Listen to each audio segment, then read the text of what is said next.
Okay, let's hit record.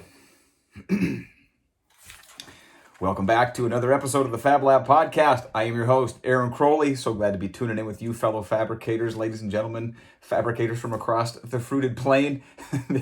This marks an important milestone here in the Fab Lab podcast. Apart from the update episode that I recorded last week, which was the first episode I've recorded in exactly 1 year from the last episode that was recorded. And last week I mentioned a development that had occurred, an event that had occurred in the business, in the stone shop, and that I was going to share that in the next episode, which is this episode, episode 116. If you read the title, you know what the topic is. I sold my stone shop. Wow. And this is really the first episode that I will have recorded as a non-stone shop owner. Now, I'm still calling myself a fellow fabricator. Ladies and gentlemen, fellow fabricators, I was thinking about this odd sensation that it's a little bit different now recording these episodes, because up to this point there was that relatability, there was that shared experience. The fact that I owned a stone shop just like you, and could relate to the experiences and the challenges and the ups and downs of that, at least in my mind, was really significant. And actually, that's something that I've wrestled with quite a bit as it relates to picking back up and restarting the Fab Lab podcast now that I don't have a stone shop. Is it going to be relevant? Is there still relatable experience worth sharing? I absolutely think there is. So while I may not be a stone shop owner anymore, I'm still a fabricator. I was thinking of a gentleman, his name was Kelvin Nguyen, way back in probably 1994, 1995, we installed together. And he was a Vietnamese immigrant. He had actually escaped Vietnam in the 70s. Amazing story. Had come to the U.S., had been picked up at sea by a Navy ship and came back to Seattle, moved to Portland. He was one of the first 20 employees that the Nike Corporation, if you know Nike's history, they started here in Oregon, down in Eugene. He was one of the first 20 employees at Nike. Interesting story, but he loved fabricating. He didn't need to work, but he loved to fabricate, and we worked at the same shop. And I remember he loved stone fabrication, and he used to tell me, and I won't be able to do the accent right, but he said, "Aaron, Aaron," that's a terrible accent. If you cut my wrist, slurry come out, not blood." And I'll never forget that idea that that was his identity. It wasn't that he had done very well as an employee with Nike when they went public. It was that he was a stone cutter, and he saw himself as a stone cutter, and he loved it. And so, ladies and gentlemen, I see myself the same way. I went to work in a stone shop at age 17. I was doing the math on this. I spent 28 years of my 45 years on this earth, up to the point where I sold my shop, going into a stone shop. I did the math. 62% of my entire life was spent going in and either fabricating, cutting, sweeping the floor, selling, templating, moving slabs, helping on install, whatever it is. Almost 23 of those years as the owner of my own company. And so this it's just an odd sensation as I continue the Fab Lab podcast, as I share this news with you. I just got to admit, it's a little odd. I kind of feel like a fish out of water. I went to an event. I got asked to speak at an event here a few months ago, at a stone industry event. Whole bunch of stone shop owners that I'd known for years, most of them, or at least many of them.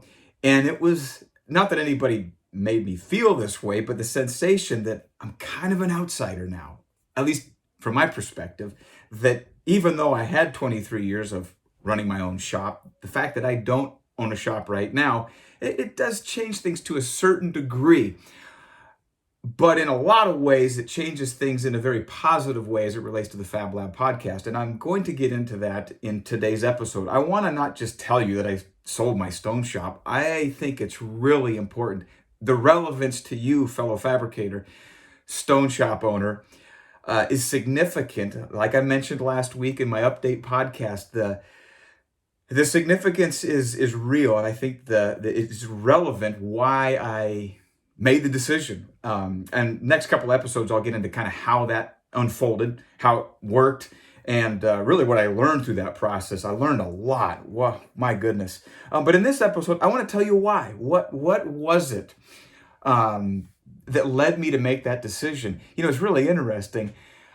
Just like 10 minutes ago, I was out in the front with a friend of mine. He dropped a trailer off out here at our property, and he's getting ready to make a major career change. He owns an insurance agency, and he's thinking about changing. And we got to talking about the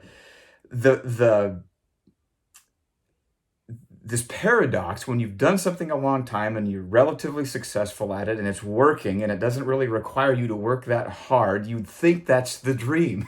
And yet at the same time, there's this sort of icky sense that it's I need a new challenge. I need to do something different. It's too secure. It's too stable. And I wouldn't say that was the motivation, but that was definitely real. There was a complacency, despite the intention, despite the goals that we had. It was comfortable. It was really comfortable. And what I'm experiencing now, outside of that, there was a point at which it kind of dawned on me: what am I doing? I'm leaving this very well-paying job, very secure position. I really don't have to work that hard. Is it stressful? Sure. But it was kind of the dream. And yet, on the other side of that now, the lack of security, the sense of discomfort, and I'll tell you, I'm in the middle of something right now that is the antithesis of comfortable. I'm in a whole new ballgame. I don't know what I'm doing. I don't have 23 years of experience under my belt. I got 6 months, and I'm in a situation where I'm responsible for things that I have no basis. I have no firsthand experience knowing how to solve. And so it's extremely uncomfortable. But in the middle of that, it's extremely good. And so I want to tell you three, I think, the most significant reasons, kind of the driving, the conscious. There were probably other subconscious motivations going on, swirling around in this decision. But there are three distinct reasons why, strategically, if you say, but very clearly, not escape, not running away, not boredom. But there were three things I was running to, and not necessarily in any particular order, but in I guess chronological order, which I'll share them in that order. Which one really began as a motivation the soonest, and then I'll kind of work back from there. So number one, why did I sell my stone shop? I think one of the most significant reasons was that I had this dream of working from home. I can't explain it. I can trace it back to where it began. I know in 2007, I read a book. It was a great book, kind of on the historical norms of, prior to the Industrial Revolution, for like 5,000 years of recorded history, families worked together. And there would typically be generations. It was mostly agricultural, but there were trades, that worked like this as well. But for most of recorded history, up until the Industrial Revolutions, families lived on the same property. Generations oftentimes lived in the same house. Generations were oftentimes engaged in the same work, the work that the family undertook, whatever that was. And you'd have grandparents and then children and then grandkids, and in some cases, great grandkids, all engaged in this, what the book kind of referred to as a family enterprise. At the time, it's 2007, nothing really changed for me other than something stirred in me 15 years ago in 2007 when I read that, and it just really never went away. And then probably another 7 years later, 2014, it was stirred again, but much more dramatically. And that's really the point at which it began to, I couldn't escape it. There was just this longing to work from home. We've got 6 kids, and my wife homeschools our kids, and we live out on property. And just over time, this desire grew, and it grew, and it grew, and it became more and more of this desire. And so that just never relented. And there was a point about 5 years ago, out here on the property, we decided to build a new house, and my wife and I designed it from scratch, used up about a pad of graph paper. And even 5 years ago, before it was evident how I would ever work from home, probably wasn't even anything I was really even talking about, or was to the point of believing that it was possible, but it was a desire. And I designed an office into this home that we built. And this is cool. I'm in that office right now recording this podcast in the office I now work from full time from home. And so there was a realization probably in the last year or so, year or two, and I was already working from home at least once a week, one day a week. I was trying to incrementally move. I think I had in my goals that, like by the end of 2022, I wanted to be working from home 75% of the time. And our shop's about 40, well, the shop is about 45 minutes from where we live. And I think there was, even though my desire was to work from home, there was a realization that to really work from home was going to be hard. You gotta be on site. You gotta be there. You gotta be in the office. You gotta be in the shop. You gotta be on site. You gotta be there meeting with the customers. It would be very hard, at least in terms of the business that I built, to run it largely from home. And so that became just a reality, that to realize that dream means I'm going to have to somehow not own a stone shop. And so that was working in the background. That was definitely a very clear, very, very strong motivation. The second reason that I made the decision to sell my shop, and again, in the next episode or two, I will tell you how this all happened, and hopefully you'll find great value in that. I learned so much. If I could do it again, I would do it differently. There would be things that I would do better. But the second reason is, as you may or may not know, depending on how long you've listened to the Fab Lab podcast, I started another company. We incorporated it in the end of 2015 called No Lift Install System.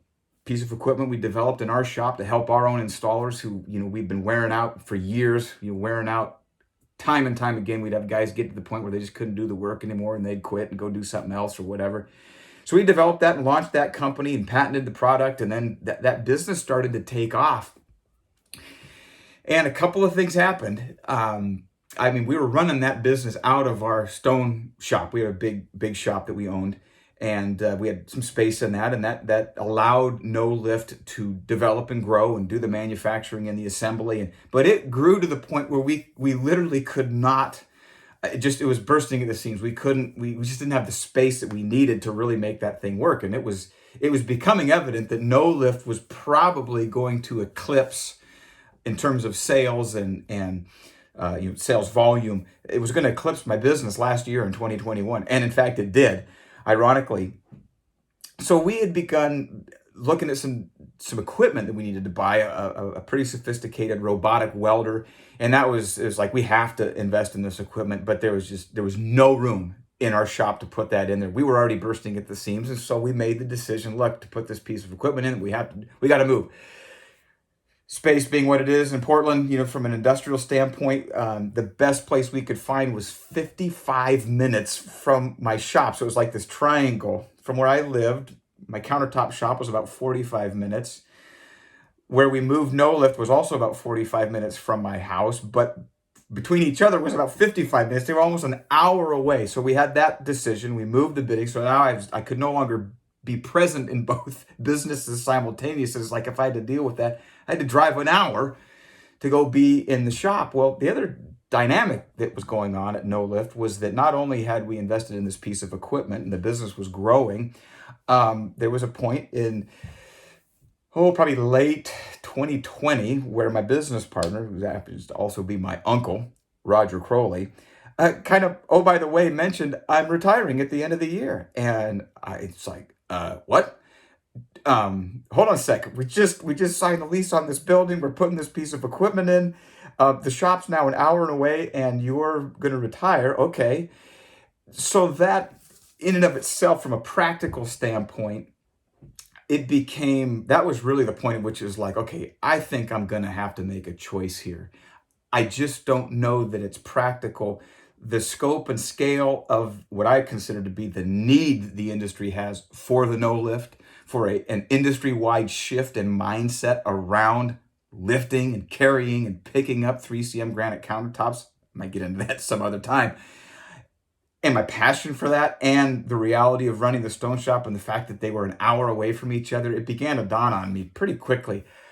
I'm not going to be able to do both of those well. I had been able to do it to a certain degree because they were both in the same building, but under those circumstances, without the benefit of my business partner running the operation, it was just it was increasingly clear that I could not do both. And if I attempted to do both would not realize their potential. That was really it wasn't even a question in my mind. Could I keep them hobbling along and could I keep them alive? Probably, maybe, possibly, probably. But would either of them thrive and ultimately reach their potential? And the conclusion that I made, maybe I didn't dream big enough, maybe I didn't believe in myself enough, but I came to a pretty sober-minded, objective conclusion.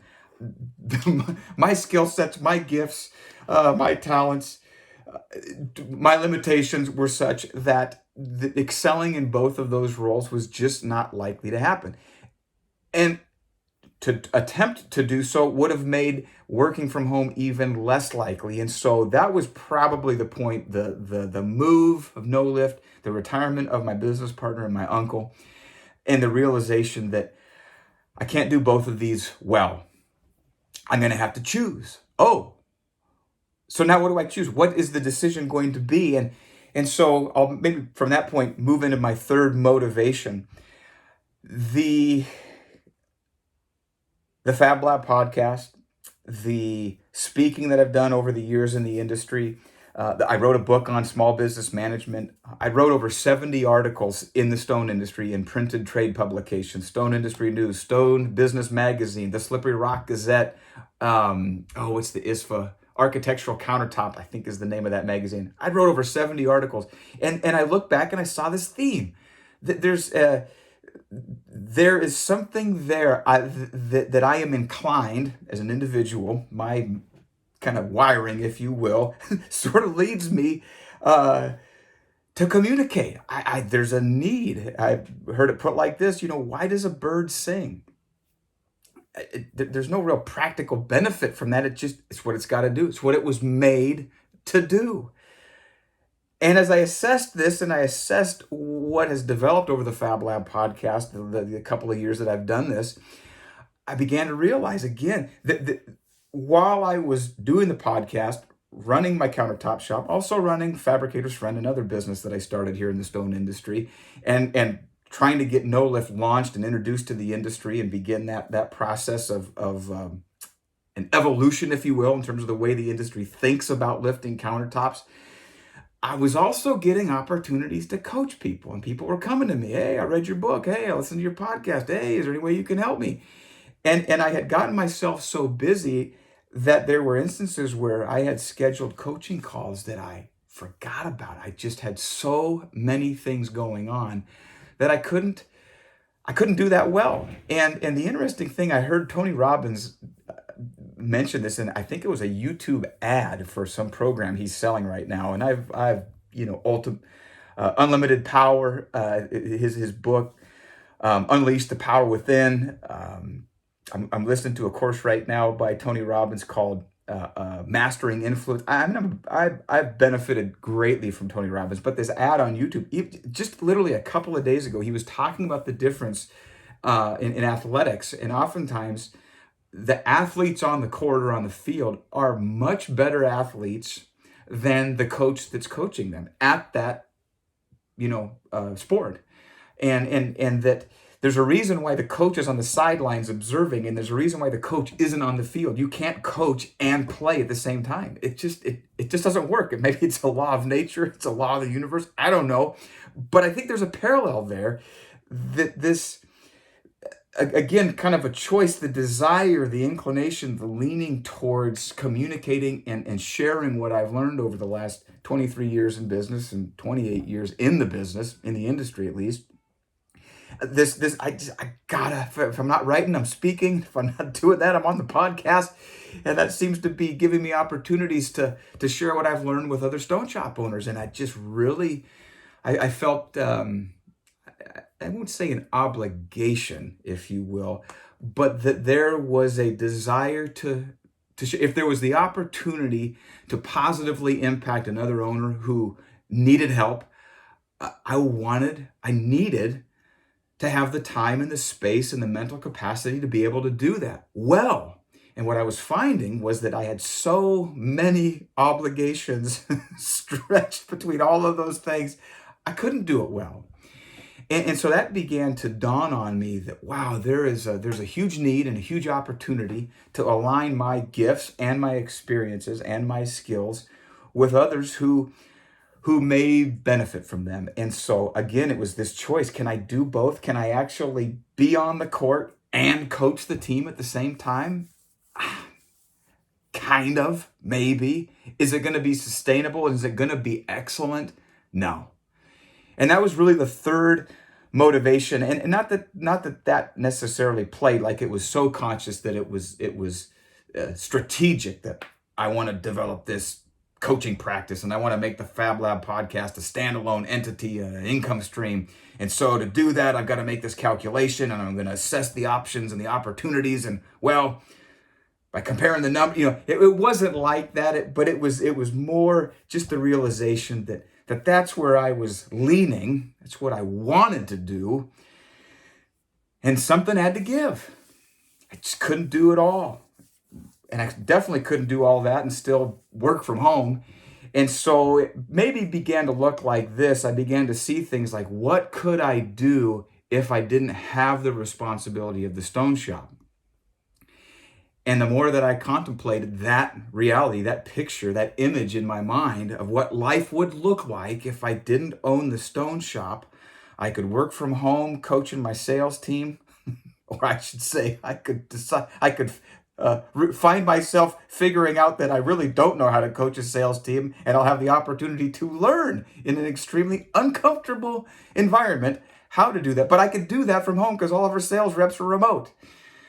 And I could be at home like I want to, and it would also afford me the opportunity to lean back into the podcast with more time, more opportunity to prepare, more opportunity to coach those that are looking for that kind of a resource in their business, looking for that kind of growth and development. And it's like, wow, the possibilities. Look at this. And the wife and I talked about it. And then it became, it's this interesting process of change. It starts as a thought perhaps, and then it's like, oftentimes I think we shoot those thoughts down as being impractical, or man, it just seems like so overwhelming. What would that look like? What would that take? I don't even know where to begin. And then you might actually bring yourself to write it down and say, and I did, and I may have mentioned this in previous podcasts if you've listened to, it probably would have been somewhere between episode 100 and 114. I think it was talking about how to get what you want, how to know what you want and get it, something like that. I don't remember what episode that was. It's been a year since I've recorded a podcast like this. But at one point in the fall, and then again I think it was the fall of 2020, I had written down that I wanted to sell my countertop shop. And I think that's significant.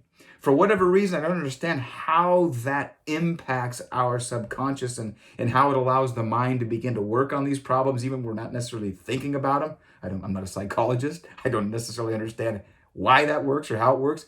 I do believe that it does play a role, though. And so at one point, I'd written that down. I want to sell the countertop shop, which was significant. That's all I've ever done. And then, well, I won't get into that. I don't want to start that conversation because how it happened was pretty cool. And I don't think that it was unrelated, even though it wasn't super strategic and super well planned out. Because of all of this background, I was ready when the opportunity presented itself. And I wonder, perhaps the opportunity may have presented itself and I would have missed it had I not had that background preparation, had I not been thinking about it, had I not written it down, had I not been verbalizing it, actually saying out loud, I wasn't saying that to my employees, of course, that it set the stage and helped me to essentially recognize the opportunity when it was presented. And so in that respect, When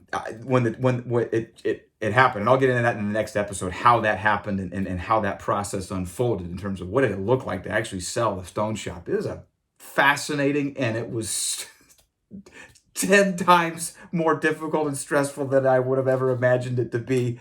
And I can say that now, looking back, on the other side with 6 months of opportunity to kind of reflect on that experience. But ladies and gentlemen, fellow fabricators, stone shop owners across the fruited plain, I wanted you to know that I still consider myself a fabricator. I'm a fabricator at heart. 62% of my entire life has been spent in or around a stone shop. Like my buddy Kelvin Wynn, if you were to cut my wrist, granite slurry would come out. Hopefully there'd be a little blood in there. It's in my veins. It's in my blood.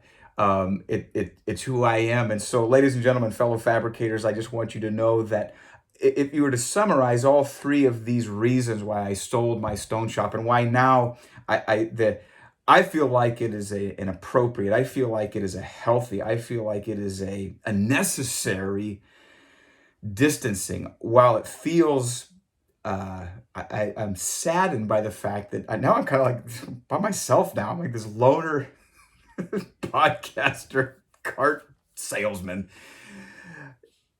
who no longer has that shared experience of owning a stone shop. And so when we interact, I still got to think through that.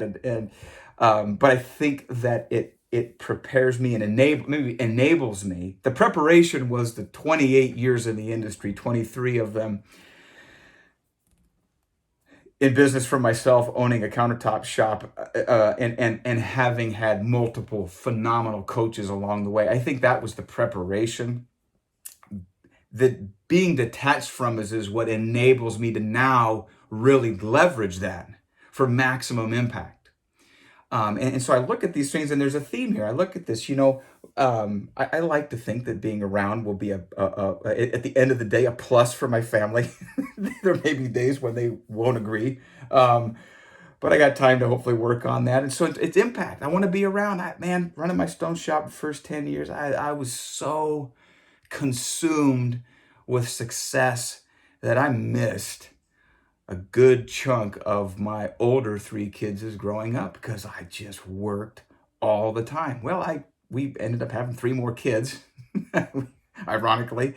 And so I get a do-over, if you will. I get an opportunity now to be engaged at a level I never was engaged in with our older kids. And so it's impact.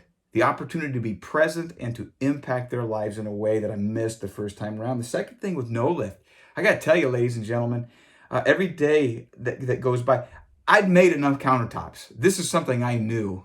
It's like, am I going to get to the end of my life if I sell the stone shop and look back and go, wow, I regret that. I really regret that I didn't stay in the countertop business and make more granite or quartz countertops. I was pretty sure I was not going to have that regret. In fact, I had probably got to the point where it's like, I really don't want to make another I've seen enough.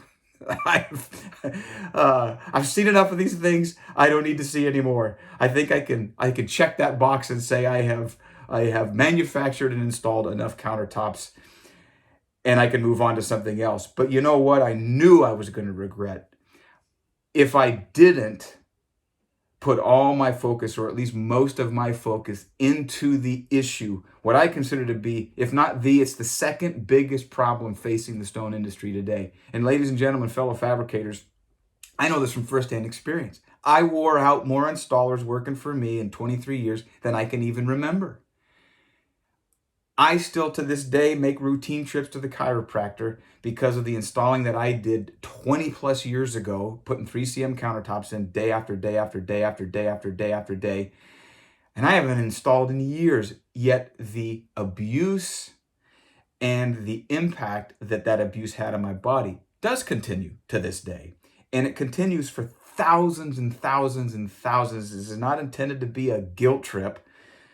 But I knew that if I didn't do something with that knowledge, realizing, my gosh, what is this doing to the installers of our industry? If I didn't do something with that, I would regret that missed opportunity to impact the industry. And my goal, with no lift is not to sell things. That to me is incidental. That's the afterthought. For me, the real goal, the real opportunity, the real push is to help the industry see, to help installers themselves see. There's nothing beneficial about destroying your physical health in the interest of getting a countertop in, when eventually you're going to get to the point where your body physically cannot do the skill that you have acquired. And you will be forced physically into finding another career. That ain't good business. That ain't good business at all. The industry can't afford to have a drain on installers. Most of the fabricators we talk to can't find them. And it's like, we got to stop wearing them out. We got to stop using them up and spitting them out with the subconscious thought that I'll just find another one. When this one's wore out, we'll just replace them. Ladies and gentlemen, fellow fabricators, I literally sold my stone shop so that I could pursue that mindset and hopefully communicate effectively enough to the industry by any and all means necessary that that's got to change. And the way we're talking about this in the company, for those of you who have entered the stone fabrication industry after 1992, I started in 1993, granite was polished with sandpaper, silicon carbide, typically stuff that the sandpaper that they used in the automotive, auto body detailing. It was all done dry. And then they polished granite with what was called aluminum oxide and a lead wheel. It was the only way to get the shine. You didn't have alpha buffers back then. You didn't have wet pads. And it's interesting, you mention that to people now who entered the industry even 20 years ago, and they're like, what? People polished granite with sandpaper? I don't remember that. And it's like, I barely do. I went to work in the shop in 1993, and they were just making that transition where the guys in the shop were still grumbling about being soaking wet all day and longing for the days when they could use sandpaper and at least they'd be warm and dry. They'd be dusty. Using those chemicals, lead wheel and aluminum oxide to get the shine up, to buff that absolute black. That was all the rage back then in the early 90s. So how does that relate to no lift? Well, here's my dream.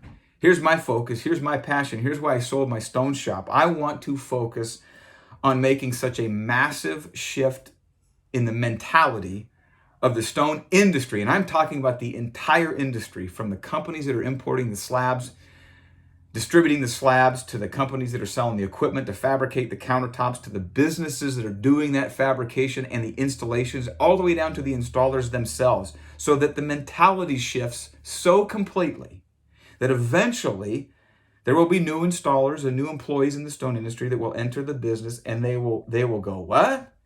People used to lift this stuff? You gotta be kidding me. That's madness.